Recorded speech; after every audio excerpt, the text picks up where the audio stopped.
So long in Greece, don't forget to subscribe, like, and comment. Television debate between politicians. Good evening.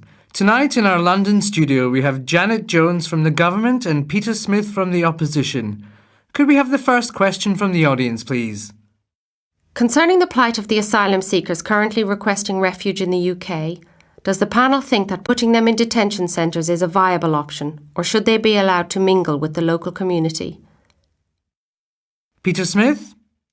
Well, I think the government's recent policy on asylum leaves a lot to be desired. There are too many people sponging off the state as it is.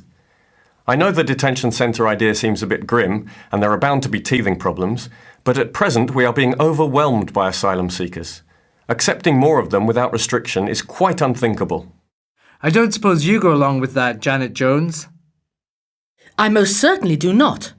With right-wing ideology like that, I don't hold out much hope for Peter's party winning the next election.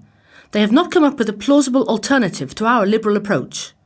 However, in hindsight, I must admit we could have dealt with the problem differently. There was too much bureaucracy and too little action.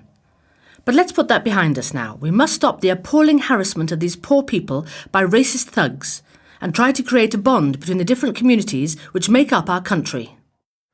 What ludicrous rubbish you are talking. Mind you, the British public are under no illusions about how things can only get much worse with Janet's party in power. Not long to go before the next general election when, ladies and gentlemen, you can put an end to your suffering. Conversation between two wives about their husbands. Do you know, Jerry doesn't lift a finger to help in the house. And yet, whenever we go to Anna's place for dinner, all she needs to do is flaunt her big brown eyes at him, and he becomes her slave, offering to wash the dishes. Anything. Well, that's men for you. They all have the same traits. I know exactly what makes Steve tick. He maintains that his current broodiness has been brought on by Chelsea losing the cup final last week. He says he was gutted, but I know that the fact that he's completely skint after our holiday has meant that he can't afford to go out drinking with his mates. That's what's really getting to him. But we couldn't do without them. I'd be so chuffed if Jerry decided to do the ironing one day. Perhaps the idea of housework will grow on him. Yes, Marin, and pigs will fly.